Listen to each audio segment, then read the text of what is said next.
नमस्कार, जन टीवी देख रहे हैं आप। मैं श्वेता शर्मा आपके साथ। खबरों की शुरुआत से पहले एक नजर डालेंगे अभी की हेडलाइंस पर। पीएम मोदी का झारखंड दौरा, बोकारो और गुमला में चुनावी रैली को करेंगे संबोधित। रांची में रोड शो कर पार्टी प्रत्याशी के पक्ष में मांगेंगे वोट। सीएम धामी ने किया युवा महोत्सव का शुभारंभ। 14 नवंबर तक होगा आयोजन। उत्तराखंड वॉलंटियर पोर्टल का भी हुई शुरुआत। निकाय चुनाव को लेकर कांग्रेस का मंथन, जिताऊ प्रत्याशियों को टिकट देने पर चर्चा। लालकुआ चेयरमैन पद पर 13 लोगों ने की दावेदारी।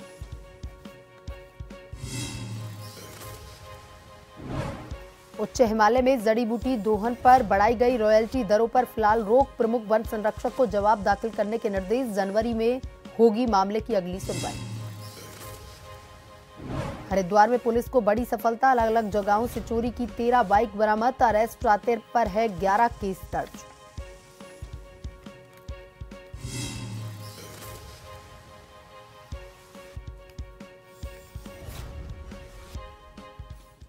और अब खबरें विस्तार से।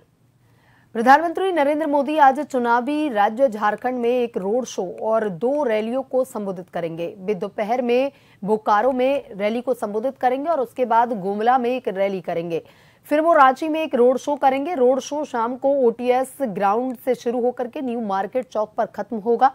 पीएम मोदी बोकारो के चंदन की यारी में बीजेपी उम्मीदवार और झारखंड विधानसभा में नेता प्रतिपक्ष के लिए प्रचार करेंगे। वहीं गुमला में मोदी बीजेपी प्रत्याशी भगत के लिए वोट मांगेंगे। झारखंड की 81 विधानसभा सीटों के लिए 13 नवंबर और 20 नवंबर को वोटिंग होगी। नतीजे 23 नवंबर को आएंगे।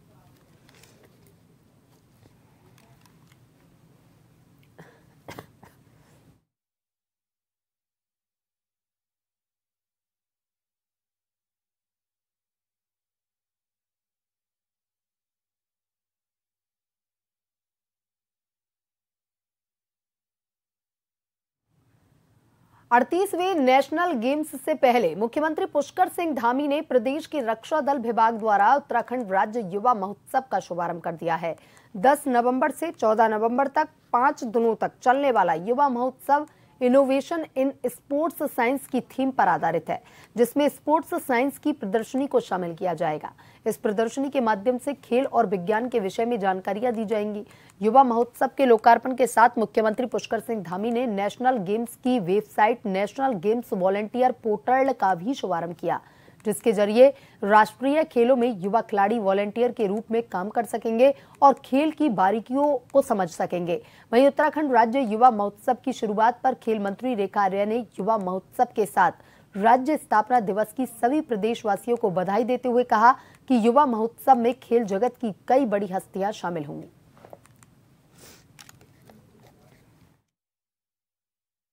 आज जो है राष्ट्रीय खेलों के लिए हमारे को वॉलंटियर्स की रिक्वायरमेंट रही है और वॉलंटियर्स के रिक्वायरमेंट के तहत आज माननीय मुख्यमंत्री जी ने राष्ट्रीय खेलों के लिए वॉलंटियर्स पोर्टल की शुरुआत आज कर दी है। इस वॉलंटियर पोर्टल के माध्यम से हमारे युवा अपने आप को अब रजिस्टर्ड कर पाएंगे और इस रजिस्ट्रेशन का फ़ायदा ये होगा कि 38वें नेशनल गेम में वे भी एज अ वॉलंटियर वर्क कर पाएंगे। उनकी ट्रेनिंग भी होगी और साथ साथ में उनको कुछ ना कुछ इसकी प्रतिपूर्ति भी की जाएगी। तो एक सुनहरा अवसर है राष्ट्रीय खेल में अपनी भूमिका को सुनिश्चित करने का भी, एक बड़े एक्सपोजर में काम करने का भी और एक नए अनुभव के साथ जुड़ने का भी। निकाय चुनाव को लेकर कांग्रेस ने जिताऊ प्रत्याशी को टिकट दिए जाने को लेकर मंथन किया, जिसमें लालकुआ नगर पंचायत चुनाव में 13 उम्मीदवारों ने चेयरमैन पद के लिए अपनी अपनी दावेदारी पेश की। इस दौरान कांग्रेस विधायक एवं नैनीताल निकाय चुनाव प्रभारी गोविंद सिंह कुंजवाल ने अंबेडकर पार्क में बैठक आयोजित करते हुए कांग्रेस से चेयरमैन पद की दावेदारी पेश करने वाले प्रत्याशियों से गहन मंथन कर रायशुमारी ली। साथ ही कांग्रेसियों को संदेश देते हुए जिसको भी टिकट मिले उसे एकजुटता के साथ निकाय चुनाव लड़ाए जाने के साथ ही जिताऊ प्रत्याशी की कांग्रेस पृष्ठभूमि को भी जाना।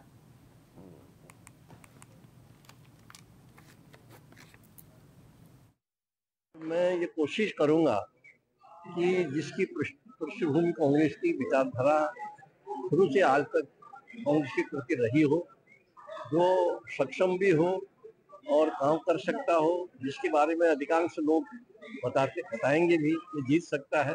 और हर स्तर पर हम पूछने का प्रयास करेंगे, कोशिश करेंगे हर क्षेत्र में लोगों से, और ऐसा प्रत्याशी आगे भेजेंगे जो इनको टिकट मिल सके। इससे तय होगा पार्टी से, मेरे लेवल की बात नहीं है। ये सभासद के रूप में उसको टिकट देने का प्रयास करेंगे। कलकुआ नगर पालिका के दावेदारों की अभी यहाँ पर हम लोग सूची बना रहे हैं। इससे पहले हम लोगों ने हल्द्वानी महानगर की मीटिंग करी, उससे पहले नैनीताल, भीमताल, भवाली, कालाडूंगी सभी नगर पालिकाओं में जाकर के हमने अपने प्रत्याशी को चयन किया है। और निश्चित रूप से कार्यकर्ताओं के अंदर एक बहुत उत्साह है, बहुत जोश है, और कार्यकर्ता बढ़ चढ़ कर इसमें भागीदारी कर रहे हैं। और निश्चित रूप से जैसा मानते हैं कि आज देखिए सरकार जो है वो, चाहे वो नगर निगम के चुनाव हो, चाहे वो छात्र संघ के चुनाव हो, चाहे वो किसी प्रकार के चुनाव हो, चाहे सैकड़ा के चुनाव हो, वो हर चुनाव को चुकाने से डर रही है। इसका मतलब है कि सरकार जानती है कि उसने जनता के हित में कोई भी काम नहीं किया है। जनता के हितों से हमेशा उन्होंने एक खेल खेला है, और जनता उनसे आज निश्चित रूप से पूरी तरीके से रूठी हुई है। और वे सब जानते हैं, और इन सब चीजों को जानते हुए वो लोग चुनाव नहीं करवाना चाहते हैं। पिथौरागढ़ के वेरीनाग नगर में कथित मस्जिद को लेकर के राष्ट्रीय सेवा संघ ने पूर्व निर्धारित कार्यक्रम के तहत वेरीनाग नगर में जीआईसी मैदान तक विशाल रैली निकाली और कथित मस्जिद को हटाने की मांग की। इस दौरान कथित मस्जिद को हटाए जाने की मांग प्रदर्शनकारी के द्वारा की गई। राष्ट्रीय सेवा संघ के राष्ट्रीय अध्यक्ष हिमांशु जोशी ने बताया कि पिछले 3 माह से वेरीनाग में मस्जिद हटाने की मांग की जा रही है, लेकिन अभी तक कोई भी कार्रवाई नहीं हुई है। जब तक मस्जिद नहीं हटेगी तब तक आंदोलन जारी रखने की बात कही। इस दौरान प्रदर्शनकारियों ने मस्जिद को प्रशासन से अपने अधीन लेकर कार्रवाई की भी मांग की, जिसको लेकर पुलिस और प्रशासन जमकर खरी खोटी भी सुनाई। बाद में एसडीएम, ईडीएम और पुलिस के द्वारा समझाने के बाद माने।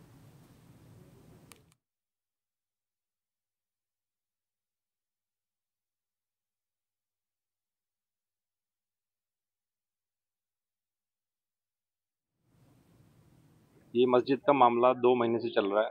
आप सभी के भी संज्ञान में है, पूरा भारत आज इस पर नजर बनाए हुए हैं। तो आज एक विरोध प्रदर्शन पुनः इसके लिए किया गया है कि इसको हटाया जाए। जैसा कि आज प्रशासन ने बताया है कि मामला न्यायालय में विचाराधीन है, तो हमने मांग रखी है कि इसको तुरंत सीज किया जाए और अपने कब्जे में इस प्रॉपर्टी को लें। तो अभी बात हो रही है कि भवन स्वामी को जो है नोटिस भेजा जाएगा और आगे उस पर कार्रवाई करके सीज किया जाएगा। जो अवैध मस्जिद का मामला है ना, वो तो एक तो ये था जिसमें ये मस्जिद बन रही थी, उस समय यहाँ के प्रशासन ने उस पर क्या पैरवी करी? उस समय भी तो होता होगा प्रशासन, या उस समय नहीं था प्रशासन ने क्या पैरवी करी उस मस्जिद पर? उसे कहा जा रहा है कि भाई वो एडीएम को, उसमें एडीएम साहब के उसमें मतलब मामला दर्ज है।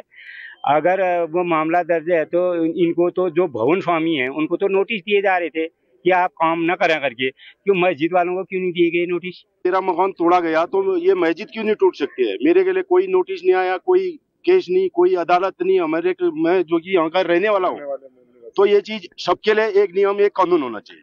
मैं ये नहीं बोल रहा हूँ कि इसी के द्वारा मैं मकान चाहता हूँ। मकान मेरा टूट गया कोई बात नहीं, पर मस्जिद भी तोड़ दो, मेरे को मकान भी नहीं चाहिए, टूटने दो। मसूरी में उत्तराखंड राज्य की 25वें स्थापना दिवस पर Mussoorie traders and welfare association के द्वारा शहीद स्थल पर उत्तराखंड राज्य के शहीद आंदोलनकारियों व अल्मोड़ा बस दुर्घटना में दिवंगत हुए लोगों को श्रद्धांजलि देने के बाद सांस्कृतिक कार्यक्रमों का आयोजन किया गया। इस मौके पर विभिन्न सांस्कृतिक कार्यक्रम आयोजित हुए, जिसे सबके मन को मोह लिया। वहीं स्थानीय कलाकारों ने भी अपने नेवी विभिन्न सांस्कृतिक नृत्य और गीत प्रस्तुत किए। इस मौके पर Mussoorie status and welfare association के अध्यक्ष रजत अग्रवाल ने कहा कि उत्तराखंड का 25वां स्थापना दिवस मसूरी में सादगी से मनाया जा रहा है।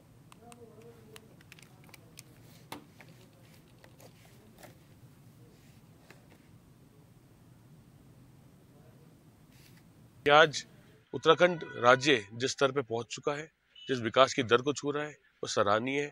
वो एक गौरव का विषय है उत्तराखंड वासियों के लिए, और हर एक उत्तराखंड निवासी, उत्तराखंड का नागरिक इस बात से प्रफुल्लित है कि उत्तराखंड राज्य में आज रोजगार की बहु निश्चित उम्मीद है, अर्थव्यवस्था सुधरी है, साथ में गांव-गांव जल, गांव-गांव पानी, गांव-गांव सड़क पहुंची है, और ये तभी मुमकिन हो पाया है जब उत्तर प्रदेश से उत्तराखंड राज्य अलग हुआ है। इस खुशी की लहर में हम लोग ये कामना करते हैं, उम्मीद करते हैं कि उत्तराखंड राज्य पूरे देश में, पूरे विश्व में नाम रोशन करेगा और विकास की नई ऊंचाइयों को छुएगा। तो मैं उन शहीदों को प्रणाम करता हूं और इंद्रमणि बडोनी जी जो नेता उत्तराखंड के रहे हैं, शहीद स्थल पर आज ये बहुत ही सूक्ष्म कार्यक्रम रखा गया जो यहाँ पे कुछ सामाजिक संस्थाओं के द्वारा, क्योंकि आज इस कार्यक्रम को बहुत भव्य रूप से होना था, मगर क्योंकि जो अल्मोड़ा में जो दुर्घटना हुई जिसकी वेदना सभी को है, ये कार्यक्रम बहुत ही छोटे उस पे कर दिया गया। युवा कल्याण एवं प्रांतीय रक्षक दल उत्तराखंड देहरादून के तत्वाधान में विकास खंड सल्ट में ब्लॉक स्तरीय खेल महाकुंभ 2024 का आयोजन राजकीय इंटर कॉलेज देवायल के भव्य खेल मैदान में संपन्न हुआ, जिसमें अंडर 14, अंडर 17 और अंडर 20 में दूसरे दिन कबड्डी और खो खो की प्रतियोगिताएं आयोजित की गई। नोडल अधिकारी खेल महाकुंभ दिनेश चंद्र ने कार्यक्रम संयोजक मोहन सिंह रावत, डॉक्टर अनुराधा ने दीप प्रज्वलित कर कार्यक्रम का विधिवत शुभारंभ किया। वहीं कार्यक्रम का संचालन सुंदर कुंवर और रश्मि प्रताप ने किया। अंडर 17 बालिका खो खो न्याय पंचायत देवायल ने बाजी मारी। अंडर 14 बालक कबड्डी में न्याय पंचायत चमकना प्रथम रहा और बालिका वर्ग न्याय पंचायत भोनखाल प्रथम रहा।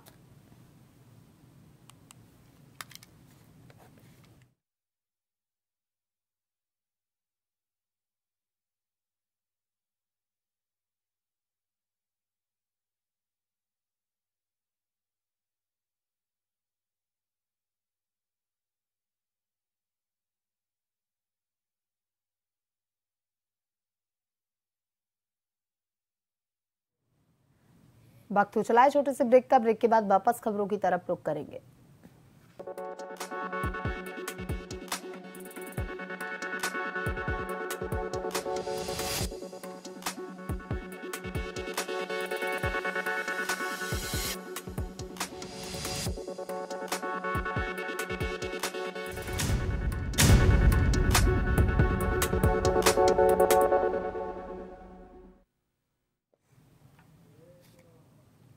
ब्रेक के बाद एक बार फिर से आपका स्वागत है। ये बढ़ते हैं खबरों की तरफ।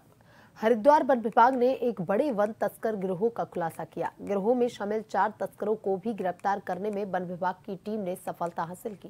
गिरफ्तार किए गए आरोपी उत्तराखंड और उत्तर प्रदेश के रहने वाले हैं और पिछले 1 महीने से हरिद्वार के जंगलों से कीमती खेर की लकड़ियां काटने का काम कर रहे थे। देर रात हरिद्वार वन विभाग की पथरी रेंज से 4 आरोपियों को गिरफ्तार किया गया है, जिनके कब्जे से खेर की लकड़ियों के 32 नग भी बरामद हुए हैं, जिनकी मार्केट में कीमत लाखों बताई जा रही है।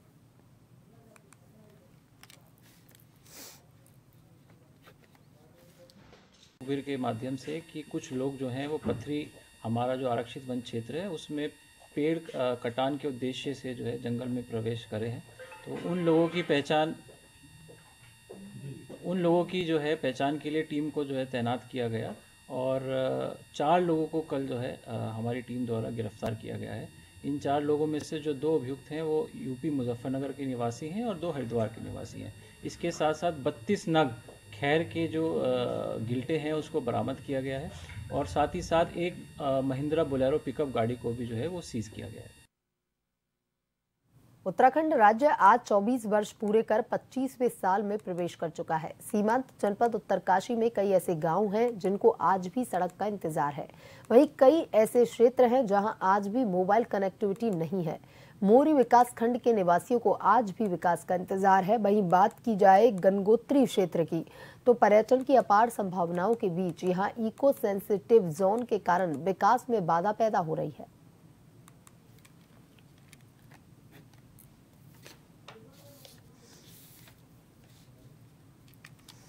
आज हमारा उत्तराखंड लगभग बने हुए 25वां वर्ष होने जा रहा है और आज जिस तरह से लगातार हमारे प्रदेश की सरकार, हमारे प्रदेश के यशस्वी मुख्यमंत्री माननीय धामी जी निरंतर इस राज्य को अग्रणी राज्य पूरे देश के अंदर बनाने के लिए दिन रात प्रयासरत हैं। दिन रात विकास की धारा को लगातार जो है धरातल उतारने का काम कर रहे हैं। लेकिन राज्य आंदोलनकारी होने के नाते एक पीड़ा भी है कि राज्य स्थापना दिवस के जो समारोह होते हैं तो शासन के द्वारा भी नहीं, प्रशासन के द्वारा भी नहीं, राज्य आंदोलनकारियों को सूचना तक नहीं दी जाती।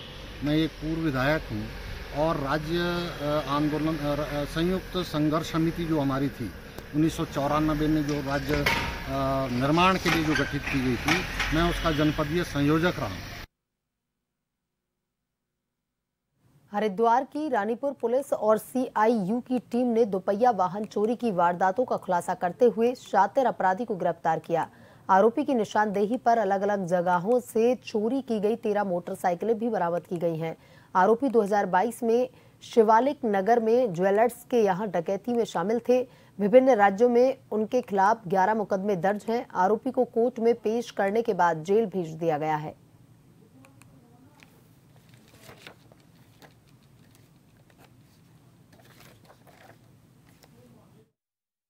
थाना रानीपुर कोतवाली क्षेत्र में वादी शकील द्वारा पुलिस को एक सूचना दी गई थी कि उसकी होंडा स्प्लेंडर मोटरसाइकिल चोरी की गई है। इस पर तत्काल पुलिस के द्वारा थाना प्रभारी के द्वारा अभियोग पंजीकृत किया गया था और जितने भी संदिग्ध हैं उनको चिन्हित करते हुए जितने वाहन चोरों को के बारे में जानकारी करते हुए और हमारे सर्विलांस का उपयोग करते हुए हमारी टीम लगातार इस पर वर्क कर रही थी।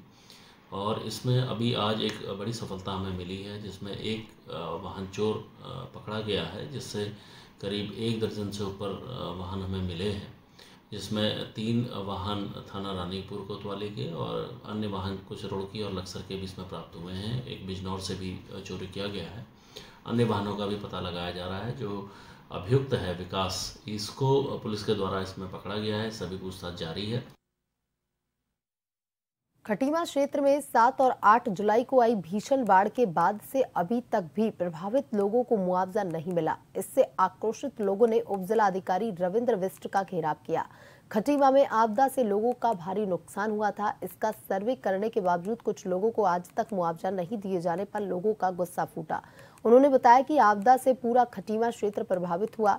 उन्होंने अधिकारियों और कर्मचारियों पर भेदभाव का आरोप लगाया। समाज सेवी विनोद जोशी ने उप जिलाधिकारी रविंद्र विष्ट से कहा कि लोगों के घरों में जलभराव के कारण खासा नुकसान हो चुका है। उप जिलाधिकारी खटीमा रविंद्र विष्ट ने लोगों को आश्वासन दिया।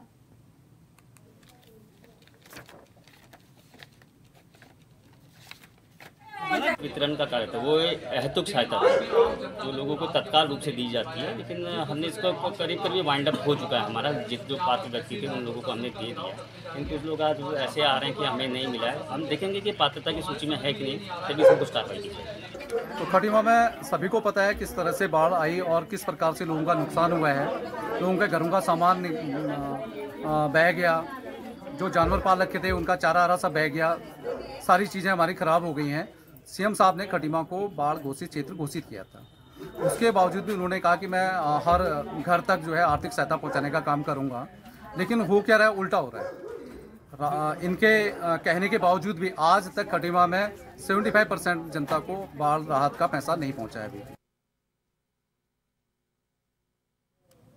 हाईकोर्ट ने बागेश्वर जिले की तहसील कांड के ग्राम घाड़ी में अन्य मामलों में स्वतः संज्ञान लेकर सुनवाई के बाद ग्रामीणों का पक्ष सुनने के लिए अधिवक्ता दुष्यंत मेनाली को न्याय मित्र नियुक्त किया है। कार्यवाहक मुख्य न्यायाधीश मनोज कुमार तिवारी एवं न्यायमूर्ति विवेक भारती शर्मा की खंडपीठ के समक्ष मामले की सुनवाई हुई। हाईकोर्ट के मुख्य न्यायाधीश ने अखबार में छपी उस खबर का स्वतः संज्ञान लिया था जिसमें लिखा था कि खड़िया खनन कारोबारी के कारण ग्रामीणों के घरों में दरारें आ गई हैं और उनके घर कभी भी टूट सकते हैं, इसलिए उनको भी स्थापित किया जाए। कोर्ट ने ग्रामीणों का पक्ष सुनने के लिए अधिवक्ता दुष्यंत मेनाली को न्याय मित्र नियुक्त किया है।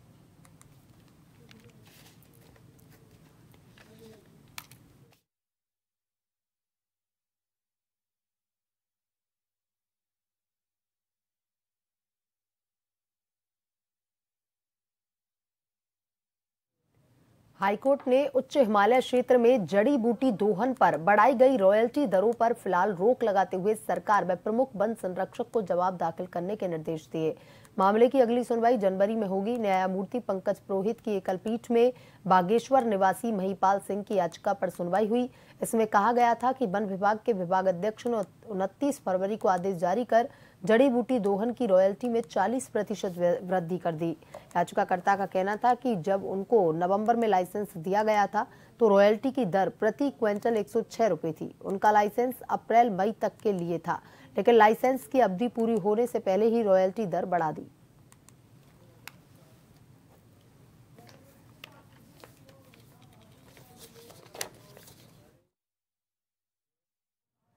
बुलेटिन में अभी तक के लिए इतना ही। बने रहिए जन टीवी के साथ। नमस्कार।